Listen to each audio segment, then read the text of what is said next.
Welcome to this week's edition of AgostoAllElite podcast. We have come back from last week's Grand Slam week. So this week is now the fallout of Grand Slam. So let's start with elevation. We have a short elevation. So the episode was filmed at Arthur Ashe Stadium, the state night as the Grand Slam. Paul White was on commentary since he had a match later on elevation. But Eddie Kingston, even though he and Mox would face Minoru Suzuki and Lance Archer later on, so go figure. We got Thunder Rosa versus Kayla Sparks. Rosa basically bring the record as 27-2. Her reigning the ring opponent was Kayla Sparks, making her AEW debut. The crowd was hot for almost all Grand Slam, and the match was no exception outright. Booing when Sparks put the boots to her foe. Bring out a Let's Go Rosa chant from the fans. Rosa picked her up for a Fire Thunder Driver and winked at the fans, so it was alright with the world to open elevation. Let's go with Crawford, James, Tibbs, and Dean Alexander versus the Dark Order. So basically, technically speaking, both teams were making their 8-man debut. Technically, I always wonder something why you call tag team duos 3-man or 3 trios, but we got 8-man and 10-man. We call them trios. You know what? We go 4 on 4 or 5 on 5 on 5. I'm not overthinking this. Mark Henry Ways, the DM of the Goose. I haven't seen since 7th grade. We got Kingston and Chris Hero reference when Alex Reynolds had a Craven suplex. John Silver hit everyone with kicks, tagged in Vance. All 4 members of Dark Order led a hand until Vance put the Full Nelson on for the finish. It was a fun, albeit one-sided. So now we got Paul White versus CPA, VSK, and RSP. We gotta admit that All Elite Wrestling has come legally close to making Paul White's entrance reference to Big Show without copying it. It started with, his opponents were making trios debuts, which I suppose means White is considered a trio by himself.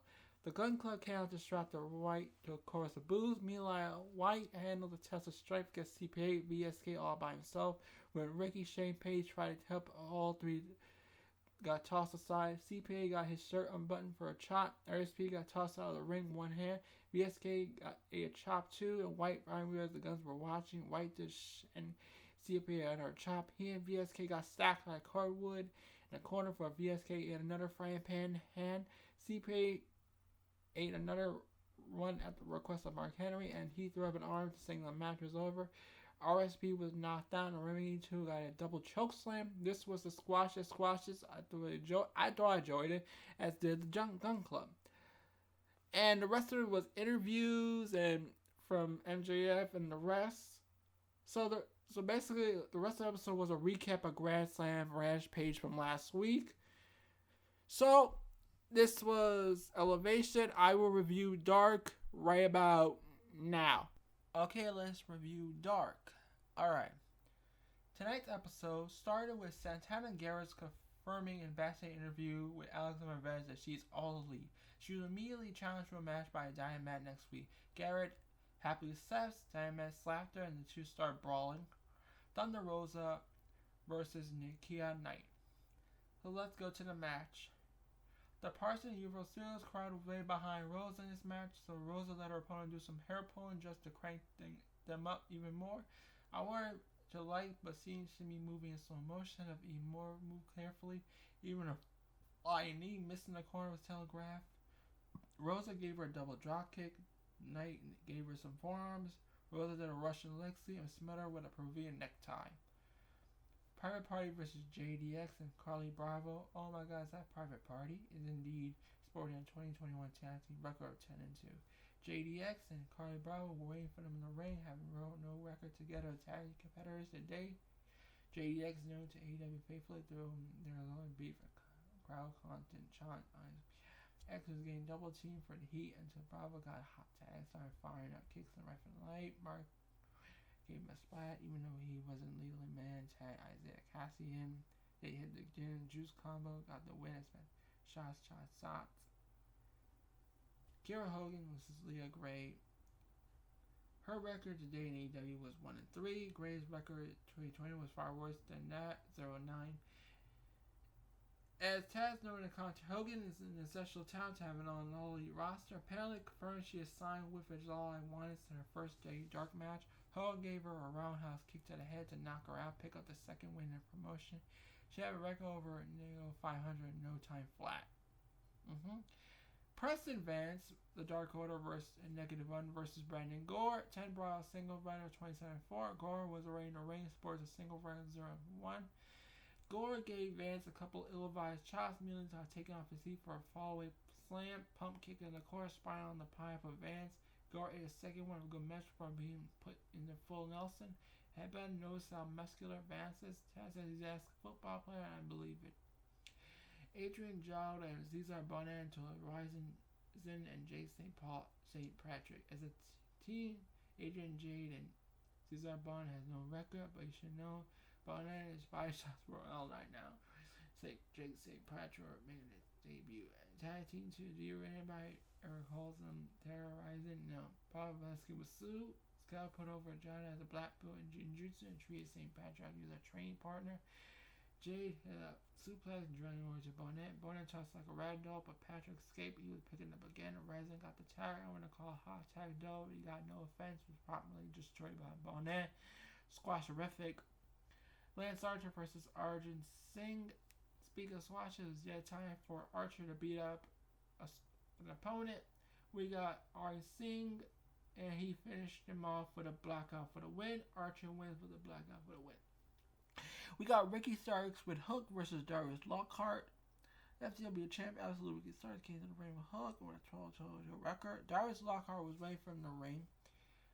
So, as expected, Lockhart didn't roll over Starks though. He hit a flying elbow backward off a rope. Starks told his nose. That only fired up Starks. He threw Lockhart and stomped him repeatedly for throwing him out to the floor. Lockhart ate a barricade and a ring apron in turn before being thrown back and doing chest. Let's go, Ricky sucks. Starks had suplex Sam, but missed with the elbow drop. Lockhart tried a black slide and roll up for a junior freight fall. Starks kicked Lockhart in the head, but couldn't keep him down for a 3. Lockhart hit a couple of shoulder attacks and a crossbody for a near fall. The longer match went more impressive in this game for Lockhart. Confirming what's confirmed, commentary about him being an 8-year veteran. His hot body, crossbody got a 2.999. Uppercuts to the corner from Lockhart. Stark tries to roll out and Lockhart kicked out. Stark fired fish. Lockhart with spear. Fun match. Taz blamed Stark's parents on drinking and partying. Sid Grayson, Eva Uno with Coca Beverage, Adrian Enels and Lion Gray. Grayson Uno brought a tag team record at 22-6. His match. Gray and Enels bring a record 0-7.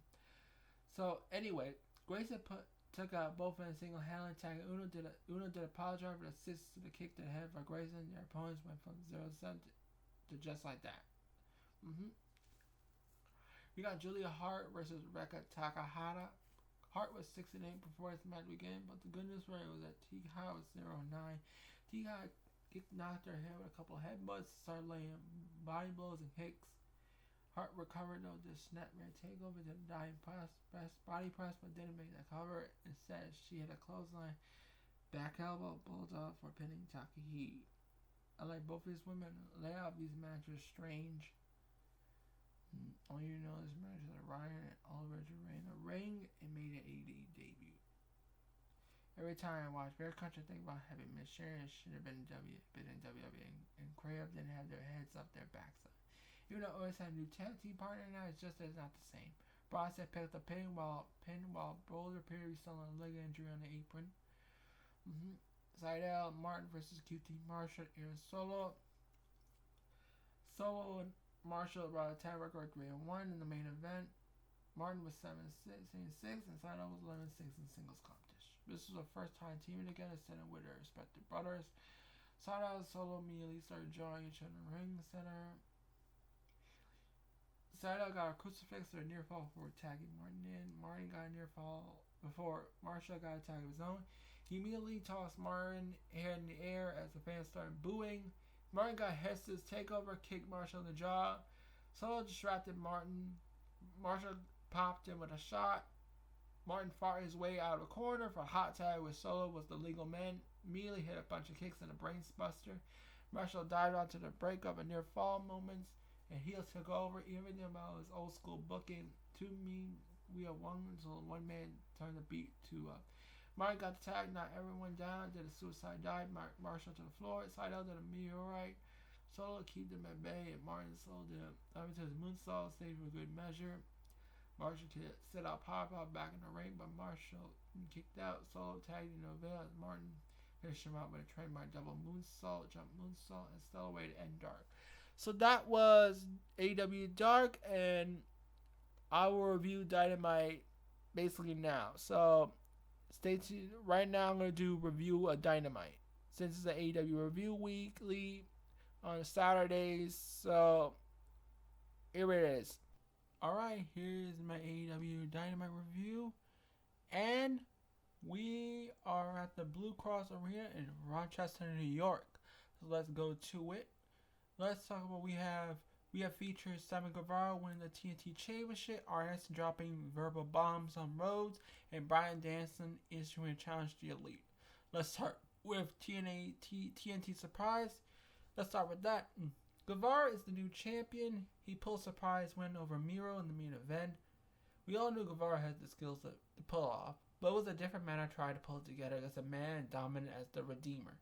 The mood was set strong with Miro's mountain horn music as he let the title belt like Simba on the Lion King. All the while, Guevara was choppy at the bit to start the fight. Ding dong ding. Guevara tried for a knee strike, but Miro knocked him down hard with a car crash shoulder block. Miro used his power to dominate early. Guevara found a well of motivation when Miro ripped off Chain's necklace. The offensive bird only lasted so long, but Miro took control again by catching a shooting star press to counter for an overhead belly-to-belly suplex. Guevara showed no quit and railed once more for a standing Spanish fly counter. We got the Spanish guy taking out action by launching for a twisting corkscrew dive on the ring post. Focus. Sorry about that. Okay, anyway, Guevara kept on pressure for a flying cutter. He went for the GTH finisher, however, Miro muscled out. A thrust kick knocked Sammy silly. After a kick out on the cover, Guevara wisely rolled out of the ring, stalled for time. Miro lost his cool at the blown opportunity. Began tearing out the turnbuckles. That instant rage backfired when Vigor still caught a stretch, allowing Guevara to knee Miro into an exposed deal. Sammy exploded on the offense. Tornado DDT, GTH 63630. Set on with a middle finger salute. Pin and win. The locker room celebrated Guevara's triumphant. That was certainly a title change surprise. Guevara was getting his butt handed for him for the most part, but his stride kept pedaling to the middle for victory. The part with Miro ripping out turnbuckles felt a little too manufactured, leading to a big moment. Guevara did a great job, leading no doubt, by hitting all his finishing moves to keep Miro down. Now we got New Age upon the championship. This is another example of AEW building homegrown talent to a star. First was Darby Allin, and now Guevara is next. Sammy still has work to do to show that this was no fluke. AEW doesn't have a history of quick title changes, so the Spanish guy should have this moment shine for a while. No time for losers. The most shocking moment on AEW Diamond came curse of Alan Anderson. He had harsh words for Cody Rhodes. Cody teamed with Lee Johnson to take on the Rady duo of Seidel and Martin. Cody ignored Arn's coaching order for Johnson to start. In the end, it was Johnson who saved the day when Cody was in trouble. Johnson pulled him by the britches in the corner for a legal attack. Johnson went to work and pinned Martin on a cross-leg brainbuster for the knee. The match was decent. It was more like four single wrestlers smashing moves rather than working as a well-oiled machines. That made sense. They are full-time partners. Martin Big Air Leaps continued to press. One moment they brought a chuckle was the game on one of these things. Cody was white like others, not in terms of flying, but he went up too, missed the target, tweaked his knee on the way down to the floor. The other three probably hit Azrael assault to the outside. The real work came in post-match interview. Anderson had enough of Cody's bluster looking for Malachi Black. He decided Cody was too soft to go after Black. Cody is the type of man who hand his keys to a carjacker. Arn would shoot the carjacker in the head. He'll be damned if he lose a loser. At that, Arn split with Johnson and toe as a worthy student. Damn, that was a spicy meatball for Arnson. Thumbs up for vivid imagery and scar by Arn. The draw has been ruined and slow cook ever since Cody was TN champion and wouldn't listen to Arn's tutelage now. Now the frustration has been boiled over. These two ways can go. Either Cody become a ruthless killer or Arn brings in a man who fit to get the job done against Black. Both options have intrigue potentials and drive Cody to the deep end, and I'm curious how it would affect his persona outside. Would he be able to turn off the killer instinct? Super Elite business. The Elite was back in business. It started with Adam Cole in the ring and finished with a challenge for Bryan Danielson. We got a hot opener between Cole and Jungle Boy. Cole uses veteran knowledge to his advantage early. Jungle Boy was quick to learn, used the same tactics there for Cole. Cole had the win as grass. Jungle Boy counted on the hurricane off the apron. Cole's back in the ring first as JB entered through the ropes. A super kick was ready for his chin. Cole executed the Panama Sunrise pin driver, pile driver, but however, Jungle Boy survived the recount. Jungle Boy had moments of high drive himself. He almost entered a victory by logging a snare trap mission, but Cole preserved. When Cole was close to the ropes, JB pulled to the center. That's when Cole made his move to escape. As both men engaging, Cole trapped the referee against the ropes to block the view of his mule kick. JB went down like a sack of potatoes. Cole pounced for a running knee to the back of the head. 1, 2, 3, baby. Cole and Jungle Boy put on a doozy. JB scored an upstairs offense that made me consider upset in the making. The youngster looks strong even though he lost. For Cole, that's the type of shit I don't mind. Being creative to get the job done. One on your own show, one's ingenuity. Rely on multi-men to do dirty tax work and then gets overblown by for elite cheats. Speaking of elite, they come out full force, celebrate Cole's success. We had Kenny Omega on the mic. We got Daniel Bryanson on the scene. Danielson wanted a rematch after the last 3 time draw. Mega wasn't interested. Danielson offered an upper challenge to any member of the Rampage. He was waiting for Nick Chance to answer the call. It'll be Nick Chance versus Bryan Danielson at Rampage, which I'll review after Dynamite review. When Omega taunted Danielson to fight the whole right then, Bryan Danielson brought out Frank Kazarian, Cage, and Jurassic Express as they back out. The good guys charged the ring. As the bad guy backed away, Scott arrived as Elite scatter like cockroaches when the lights are on. So here's the thing. The Elite promo rings are a mixed bag. The core message is usually interesting, delivered well. It's all the diddle-daddling between members that wasted time. The segment ended abruptly without physicality. It was built up as a huge brawl. Nothing happened. Overall, the fan reaction carried the post-match segment. This was hot for the whole thing right after the promo. I'm going to go side Omega about the rematch. The champion had to beat the champ. Omega's rival Danielson could get the job. So there's a confirmation of finish either. Of course, that sets up well to develop Danielson chase for the world title. So anyway, let's jam through the rest of Dynamite. So we got Moxley, Kingston, and Darby Allin defeating Bear Country and Anthony Green. The match ended when Rugged Control for the start closed the teamwork, clothesline half and half suplex from Mox and King to Green. And afterwards, Sting had some fun with a Scorpion Death Drop to Green. This was a match to pop the crowd. This was a 6-man team tag match. Dark Order, Cassidy versus the Hardy family, company, whatever. So, well, after I just said this match was set up for Cassidy versus Evans, hair versus hair match and Rampage, which I will review. I will.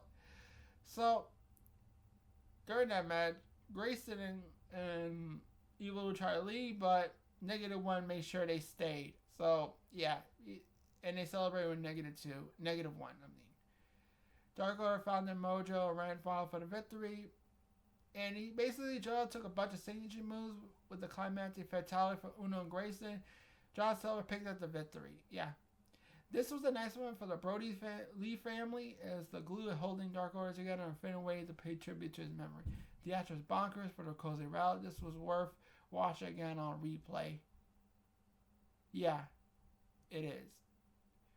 So, if the goal of the story was never designed for Hangman Page, where does it fit next week?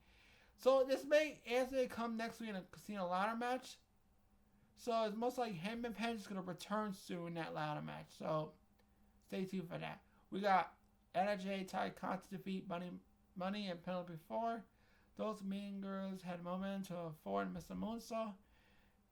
Conti with a hot, sexy ass took care on Bunny with a gory knee strike on the floor. Jay finished forward with a Queen Slayer choke. Did I mention NJ had a sexy body? Yeah, she does have a sexy hot. Again, she does have a sexy hot body. Anna Jay. Yep, Anna Jay has a sexy hot body. Let's go to the mind games of NJF. He talks about the four pillars of AEW's future that includes Jungle Boy, Guevara, and Darby Allin.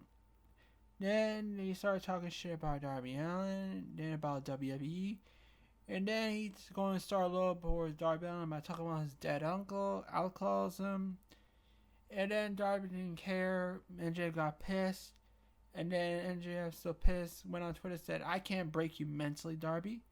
It's more like that. It sounds like MJF will try to make it a priority to break Allin mentally. MJF is a master of getting under skin and in a rate he created too. The feud's going to get sicker and darker. So here's some notes to it. CM Punk started the show with a victory lap before joining commentary for the entire broadcast. He was entertaining and you would expect, given his spa experience at the table. It was amusing to hear his rat as a fan at times. Heck, AEW should have Punk open every show, even if it doesn't, besides running around. And the crowd's up to insane levels. We had Andrade congratulating the Lucha Bros for holding the AEW tag title. Was pointed out they hadn't defended it in a while. Andrade know a few Lucha Bros for the challenge. Phoenix and Pentagon are ready for any time.